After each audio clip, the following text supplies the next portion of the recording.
जय साथियों, स्वागत है आपका वीएस एकेडमी के चैनल पर। मैं एथलेटिक्स कोच। आज आपको ऐसे टॉपिक पर बात करूंगा जिससे कि बहुत सारे लोग असहमत हो सकते हैं, कई नेगेटिव कमेंट्स मेरे ऊपर आ सकते हैं, लेकिन ये सच्चाई है जो बताना जरूरी है। आर्मी की तैयारी करने वाले स्टूडेंट जो होते हैं बहुत ही जुनून और जोश के साथ मैदान के अंदर आते हैं। उनका एक उद्देश्य होता है किसी तरह भी रनिंग को पास करना। पूरी लगन से, पूरी मेहनत से ट्रैक में तैयारी करते हैं, लेकिन कुछ गलतियां उनसे हो जाती है या कोच के द्वारा गलतियां हो जाती है। मैं उन कोच और उन डायरेक्टर को कहना चाहूंगा कि आप लोग थोड़ा ख्याल रखें। ये जो स्टूडेंट आपके पास में आते हैं, इनको नहीं पता है कि सही कर रहे हैं या गलत कर रहे हैं। अक्सर मैंने देखा है कि अकेडमियां अपने वीडियोस को अट्रैक्टिव बनाने के लिए या फिर उसके व्यूज बढ़ाने के लिए ऐसे काम करती है कि बच्चों को जो है दौड़ाने वाले जो स्टूडेंट होते हैं, जो लड़के होते हैं दौड़ने वाले, उनको अर्धनग्न हालत में कर देते हैं। ट्रैक के ऊपर वो लोग जो है टी शर्ट उतरा देते हैं, फिर ऊपर से सैंडो बनियान भी उतरा देते हैं, और जब वो दौड़ लगाते हैं तो अर्धनग्न अवस्था में रहते हैं।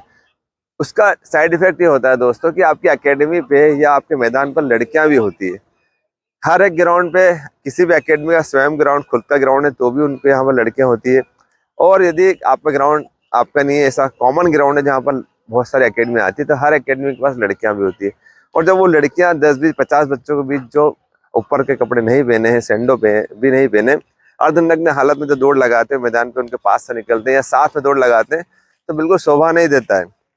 आप लोगों को समझ में नहीं आता, स्टूडेंट को समझ में नहीं आता। स्टूडेंट गर्ल्स हो या बॉयज, उनको कोई पता नहीं पड़ता है कि वो किस माहौल में है। लेकिन यदि बाहर से खड़ा होकर कोई देख रहा है, मैं आपको अपने स्वयं के बारे में बताऊं, यदि मैं कभी ग्राउंड जाऊं और मैं सोचूं कि मेरी बहन ने जिस एकेडमी में एडमिशन लिया है वहाँ दौड़ लगा रही है, तो मैं देखता हूँ किसी प्रैक्टिस कर रही है। लेकिन जब वो ग्राउंड पर मैं ग्राउंड पर आऊँगा और देखूंगा कि उस एकेडमी के ग्राउंड पर बहुत सारे बच्चे ऐसे हैं जो बिना टी शर्ट, बिना सैंडो के दौड़ लगा रहे हैं, और साथ में वो भी दौड़ लगा रही है, तो मुझे बिल्कुल अच्छा नहीं लगा। मैं अपना स्वयं का एग्जांपल दे रहा हूँ। आप भी खुद ही सोचें कि यदि आपकी बहन या आपकी बेटी किसी ऐसे ग्राउंड पर जाए जहाँ बहुत सारे लड़के जो वो बिना बनियान के सिर्फ शॉर्ट्स पहन के दौड़ लगा रहे हैं, उस माहौल में आपको अच्छा लगेगा क्या?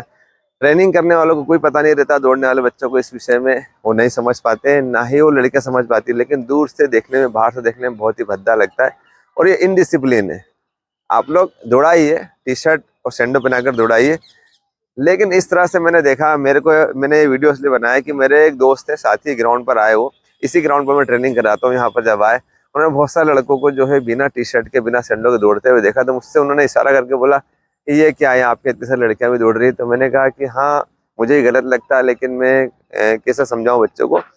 मेरी एकेडमी में बच्चों को तो मैं दौड़ने नहीं देता हूँ बिना टी शर्ट सैंडो के, लेकिन उन्होंने मुझे इशारा करके बहुत सारे बच्चे दिखाए कि देखिए ग्राउंड में कितने सारे बच्चे जो इस तरह दौड़ रहे हैं। यहाँ महिलाएं भी घूमने के लिए आ रही है, कई महिलाएं घूमने के लिए आती है ट्रैक के आसपास। कई बच्चों के माता पिता बच्चों को छोड़ने के बाद वहीं रुक जाते हैं कि बच्चे ट्रेनिंग कर रहे हैं, लेकर जाएंगे। उसमें लड़कियां भी रहती है, लड़के भी, लड़कियों के माता पिता भी रहते हैं, उनकी बड़ी बहन भी रहती है। तो बड़ा ही बेकार लगता है देखने में कि आधे लड़के, आधे से ज्यादा लड़के बिना कपड़ों के दौड़ रहे हैं और उनके साथ लड़कियां दौड़ रही है। तो कहना कि थोड़ा सा हमें शर्म हया रखनी चाहिए, बच्चों का ख्याल रखना चाहिए कि माहौल ऐसा करें, ऐसा पैदा करें जिसमें कोई भी हमसे प्रश्न ये ना करे आगे आके कि क्या आप ट्रेनिंग साथ में कराएंगे या अलग अलग कराएंगे।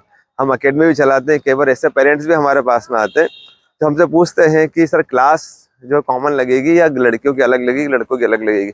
फिर हम उनको क्लासरूम के वीडियोस दिखाते, फोटो दिखाते और बताते हैं कि देखिए हमारे यहाँ सिटिंग अरेंजमेंट ऐसा है कि इस तरफ सारी लड़कियां एक साथ बैठी हुई हैं, आपको वीडियो में दिख रही है, इस तरफ लड़के बैठे हुए हैं। तो जब क्लास के अंदर वो क्लासिफिकेशन जाते हैं, क्लास के अंदर ही बच्चे अलग अलग बैठ के पढ़ रहे हैं कि नहीं पढ़ रहे हैं। कई पेरेंट्स ऐसे आते हैं, सभी पेरेंट्स के बारे में नहीं बोल रहा हूँ मैं, कुछ पेरेंट्स ऐसे आते हैं जो सवाल करते हैं कि साथ में पढ़ेंगे या अलग अलग पढ़ेंगे। तो हम उनको बताते हैं कि आधे बच्चे इधर पढ़ेंगे, लड़के इस साइड बैठती है, लड़के इस साइड बैठते हैं। जब क्लास में वो लोग इतना ध्यान रखते हैं, तो यदि ग्राउंड पर यदि वो आकर देखे तो कभी भी वो अपने बच्चों को ऐसे माहौल में पहुंचाना नहीं चाहिए।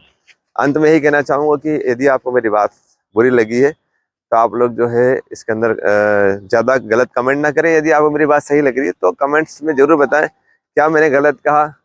माहौल ऐसा होना चाहिए ट्रैक के ऊपर कि वहाँ पर थोड़ा डिसिप्लिन रहे। मिलेंगे आपको नेक्स्ट वीडियो में। जय हिंद, जय भारत।